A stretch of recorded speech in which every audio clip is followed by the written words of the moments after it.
Hi guys, Glenn from the Loan Room. Today I'm going to talk to you about some of the questions that banks and mortgage brokers are going to ask you when you apply for some finance. But before I get into that, make sure you hit subscribe to our YouTube channel.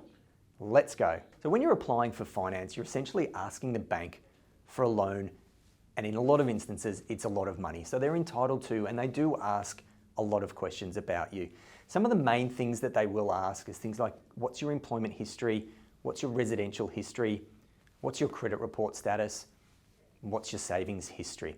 So all of those things, plus others, give the bank a bit of an understanding as to what sort of an applicant you are and whether or not you're eligible for the finance.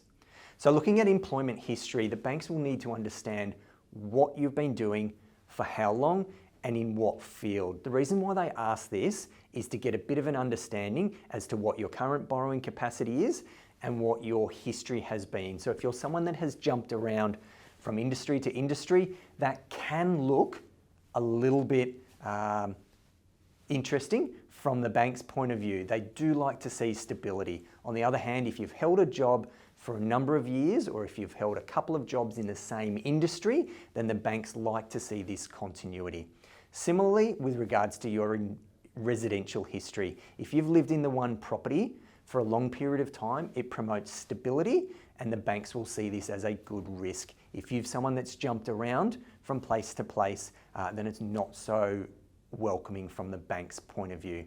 Your credit report is really important because that shows what you have done in terms of managing your finances over the last few years.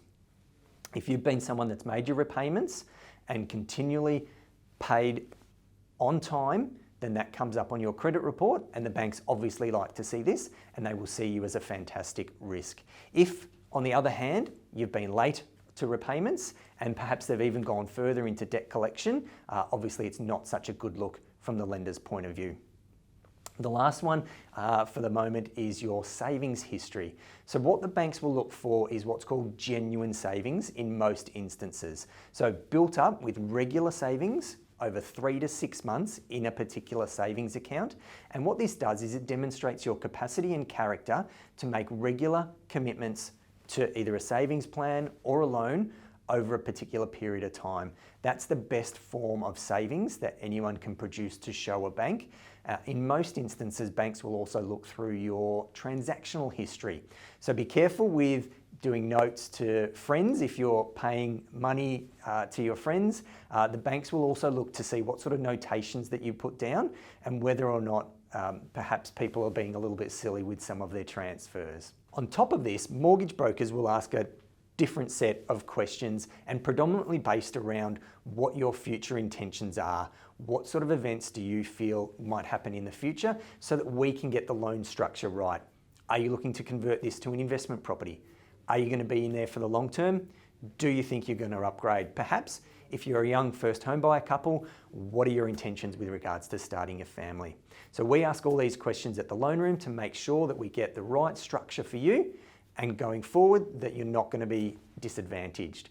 Feel free to give us a call or shout out if you've got any questions.